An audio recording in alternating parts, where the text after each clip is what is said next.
The history between Russia and Ukraine traces back centuries, and the past helps tell the story of what's happening now and why.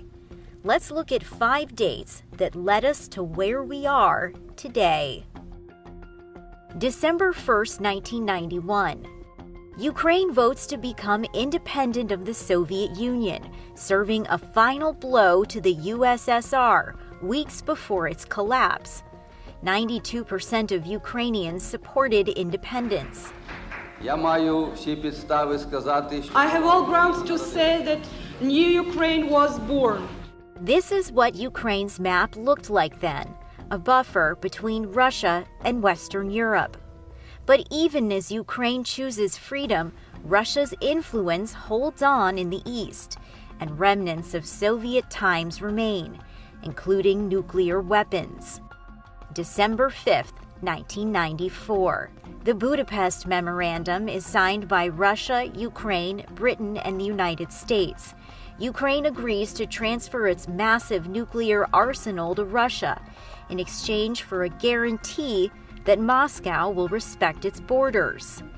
November 21st, 2013. Ukraine's pro-Russian president, Viktor Yanukovych, refuses to sign a trade and political agreement with the European Union. This sets off widespread protests that eventually turn deadly. February 2014. As protests continue, Yanukovych is ousted and flees to Russia. Vladimir Putin seizes an opportunity and begins secretly sending troops into Crimea, a vacation spot in southern Ukraine. Russia ultimately annexes the peninsula illegally, and in a dubious referendum, the people in Crimea vote to leave Ukraine and join Russia. Observers call the vote illegal, and the UN says it won't recognize the result. Meanwhile, Russian fighters foment a separatist rebellion in eastern Ukraine. April 21st, 2019. Ukraine elects Volodymyr Zelensky as its president. In his first years in office, Zelensky promotes a Ukraine aligned with the West and pursues membership into NATO and the EU. Today, Russian aggression continues.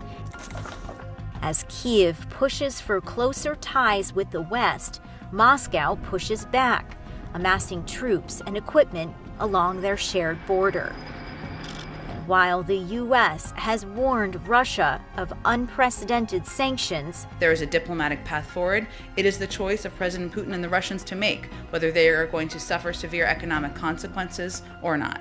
There's no assurance that will be enough to prevent another invasion under Vladimir Putin. Sasha Ingber, Newsy, Washington.